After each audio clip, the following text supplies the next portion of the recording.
Hello, my name's Vicky Gray and I'm the recipient of a kidney and pancreas transplant here at Westmead Hospital. I'm back here today to try and answer some of the questions that you might have about receiving a transplant.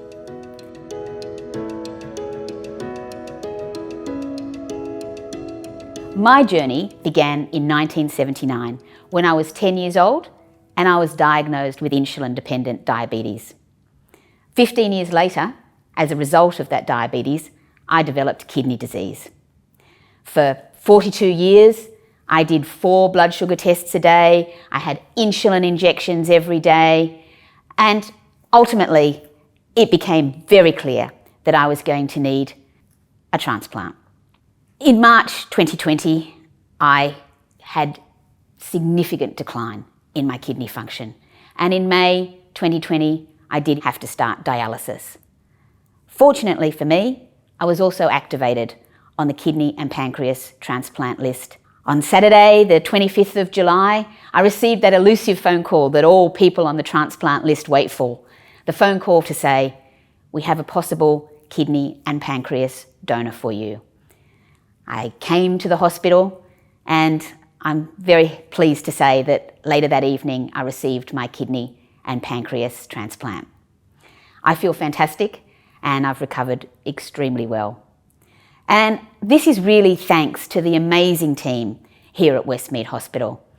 I guess the thing that I've learnt is that for all transplant recipients, the relationship that you form with your transplant team is a lifelong relationship and an incredibly important relationship. I find that incredibly comforting to know that there's a team of experts looking out for the tiniest little thing that might be unusual and taking steps to investigate that and, if necessary, treat it. If you're watching this video today, you're probably on the list to receive a transplant, or perhaps you may just have recently received a transplant, or you may be the friends and family of a transplant recipient or a potential transplant recipient. As such, I am sure that you have thousands of questions.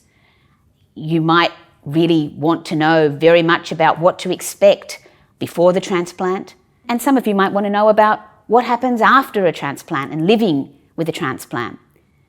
Some of you may even wonder, is transplant right for me? I'm thrilled to be working with Transplant Australia today to try and answer some of those questions. I'm also incredibly grateful to the team at Westmead Hospital and the experts that have given up their time today to try and answer some of those burning questions. I'd also like to give thanks and support to Astellas, who are supporting the production of this video, and to digital storytellers who are bringing our transplant journey to life. So let's get started and let's try and answer some of those questions that we all have.